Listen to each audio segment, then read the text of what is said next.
बिस्मिल्लाहिर्रहमानिर्रहीम। अस्सलाम वालेकुम। प्यारे दोस्तों, एक ऐसी देवी जो दिन रात को तब्दील किया करती थी और एक ऐसा देवता जो खूबसूरती और मालो दौलत दिया करता था। ये दोनों देवी और देवता कौन थे और अरब के मशहूर ज़मानाए जाहिलियत में बुत परस्ती का आगाज कैसे हुआ और काबा में बुतों को लाने वाला शख्स कौन था और अरब के मशहूर बुत यानी लात और उज़्ज़ा कौन थे? क्या हकीकत में ये कोई इंसान थे और लात को खुदा का बेटा और उज़्ज़ा को खुदा की बेटी क्यों कहा जाता था? और फिर हुजूर पाक सल्लल्लाहु अलैहि वसल्लम ने इन दोनों बुतों का खात्मा किस तरह फरमाया? प्यारे दोस्तों, इन तमाम तर सवालात के जवाबात कुरान और हदीस की रोशनी में आज की इस वीडियो में हम आपको बताएंगे। लिहाजा आपसे गुजारिश है कि हमारी इस वीडियो को आखिर तक जरूर देखिएगा। प्यारे दोस्तों, जब से अल्लाह तबारक व तआला ने इस कायनात को तख्लीक फरमाया तो हर दौर के अंदर शैतान ने इंसानों को गुमराह करने के लिए अल्लाह तबारक व तआला की वहदानियत से दूर करके बुत परस्ती के अंदर मुब्तला कर दिया।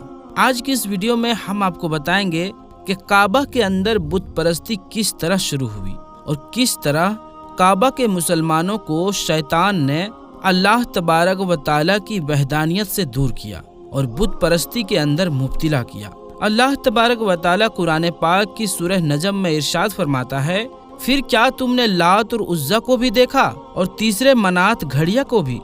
प्यारे दोस्तों, ज़मानाए जाहिलियत में अरब के लोग अल्लाह तबारक व तआला की वहदानियत को छोड़कर बुतों की पूजा किया करते थे और ईमान को छोड़कर इस शिर्क के अंदर मुब्तला थे। वैसे तो अरब के अंदर बहुत सारे बुतों की पूजा की जाती थी, लेकिन अरब के दो मशहूर बुत थे जिनका नाम लात और उज़्ज़ा था। लात के मानी झुक जाना है, क्योंकि लोग इसके सामने अक्सर झुके रहते थे और इसको कसरत के साथ सजदा किया करते थे। प्यारे दोस्तों, मुशरिकीन मक्का का ये अकीदा था कि लात खूबसूरती, जरखेजी और खुशहाली देता है, जबकि उज़्ज़ा देवी सियाह सफ़ेद का मालिक है। दिन रात को तब्दील करना इसकी जिम्मेदारी है। मुशरिकीन मक्का लात को खुदा का बेटा और उज़्ज़ा को खुदा की बेटी कहा करते थे।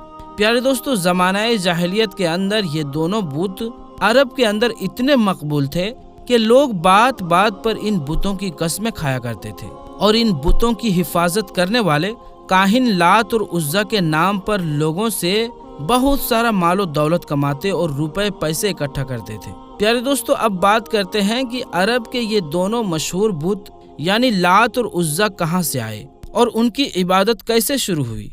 रिवायात में आता है कि अरब का एक मशहूर और नेक आदमी था जिसका नाम लात था। चूंकि मक्का में लोग मक्का की जियारत के लिए कसरत के साथ आया करते थे और ये शख्स बहुत ज्यादा मेहमान नवाज था। ये आने जाने वाले तमाम लोगों को सत्तू पिलाया करता था। ये शख्स बहुत ज्यादा नेक और हर किसी की मदद किया करता था। सही बुखारी में हजरत इब्ने अब्बास रदी अल्लाह ताला अन्हु फरमाते हैं कि लात ऐसा शख्स था जो हाजियों के सत्तुओं को घोला करता था।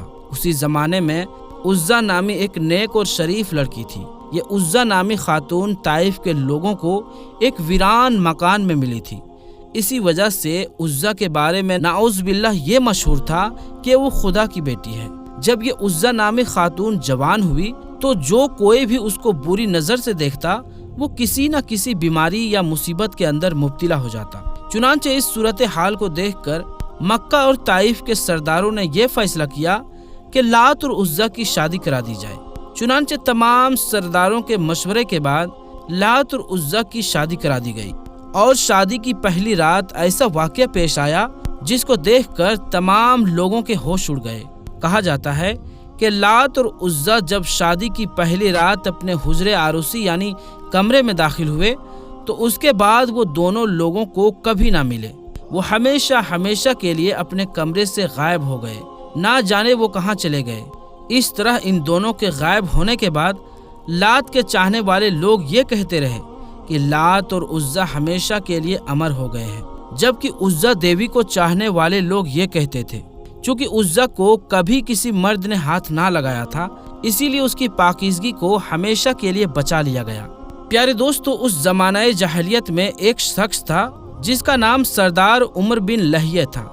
ये बदबख्त शख्स उन दोनों की याद में बहुत बड़े बड़े दो बुत बना दिए چونکہ تمام عرب کے لوگ ان دونوں سے بہت محبت کیا کرتے تھے، تو جیسے جیسے وقت گزرتا گیا تو لوگ ان کے سامنے منتیں مانگنے لگے، اور ایک دن ایسا آیا کہ لوگ ان کے سامنے اپنی قربانیاں پیش کرنے لگے اور ان دونوں بتوں کی پوجا اور سجدہ کرنے لگے۔ ابن اسحاق رحمۃ اللہ تعالی علیہ فرماتے ہیں کہ لات بت طائف کے قبیلہ بنو ثقیف کے زیر نگرانی تھا اور اس سے ہونے والی آمدنی انہی میں تقسیم ہوتی تھی۔ ان دونوں بتوں کو بنانے والا شخص عمر بن لہیہ ان لوگوں کے درمیان یہ بات مشہور کر رکھی تھی کہ تمہارا رب سردی کے موسم میں لات کے پاس ہوتا ہے اور گرمی کے موسم میں عزا کے پاس رہتا ہے۔ اسی لیے لوگ ان دونوں بتوں کی تعظیم کیا کرتے تھے، ان کی پوجا کیا کرتے تھے اور ان کے لیے ایک خاص قسم کے حجرے بھی بنا رکھے تھے۔ جس طرح لوگ کعبہ کو قربانی کا جانور بھیجتے تھے، اسی طرح یہ لوگ ان دونوں بتوں کے لیے قربانی کا جانور بھی بھیجتے اور ان کے ناموں پر قربانی کیا کرتے۔ روایات میں آتا ہے کہ فتح مکہ کے بعد حضور اکرم صلی اللہ علیہ وآلہ وسلم نے ان دونوں بتوں کا خاتمہ کروایا۔ جس طرح کے ابن کثیر لکھتے ہیں کہ لات بت کو توڑنے کے لیے حضور کریم صلی اللہ علیہ وآلہ وسلم نے حضرت مغیرہ بن شیبہ کو بھیجا، جنہوں نے حضور پاک صلی اللہ علیہ وآلہ وسلم کے حکم کے مطابق اس لات بت کو توڑ کر وہاں پر مسجد طائف قائم کر دی۔ اسی طرح عزا دیوی کے خاتمے کے لیے حضور پاک صلی اللہ علیہ وآلہ وسلم نے حضرت خالد بن ولید کو بھیجا۔ حضرت ابو طفیل رضی اللہ تعالیٰ عنہ سے مروی ہے کہ وہ فرماتے ہیں کہ جب رسول اللہ صلی اللہ علیہ وآلہ وسلم نے مکہ مکرمہ فتح کیا تو حضرت خالد بن ولید کو وطن نخلہ کی جانب بھیجا اور وہاں پر عزا نامی بت تھا۔ حضرت خالد بن ولید اس درخت کے پاس گئے اور کیکر کے درختوں کو کاٹ دیا اور عزا کے حجرے کو گرا دیا اور اس حجرے کو گرا دیا جس حجرے کو لوگوں نے عزا کے لیے تعمیر کیا تھا۔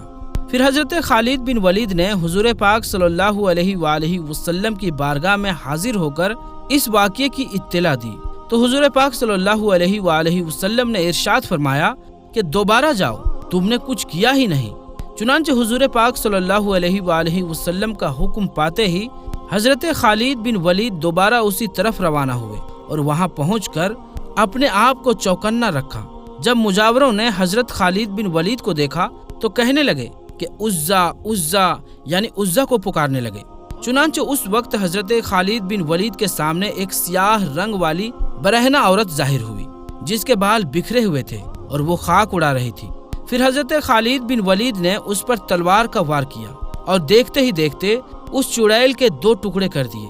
اس عورت کو قتل کرنے کے بعد حضرت خالد بن ولید حضور پاک صلی اللہ علیہ وآلہ وسلم کے بارگاہ میں دوبارہ حاضر ہوئے اور اس واقعے کے بارے میں حضور پاک صلی اللہ علیہ وآلہ وسلم کو اطلاع دی تو حضور پاک صلی اللہ علیہ وآلہ وسلم نے ارشاد فرمایا کہ ہاں وہ عزا ہی تھی۔ پیارے دوستوں، اس طرح عرب کے مشہور اور خاص بت لات اور عزا کو حضور پاک صلی اللہ علیہ وآلہ وسلم نے دنیا سے ہمیشہ ہمیشہ کے لیے ختم کر دیا اور مکہ کی سرزمین کو پاک سرزمین بنا دیا اور مکہ کی پاک زمین کو ہمیشہ ہمیشہ کے لیے ان بتوں سے پاک کر دیا۔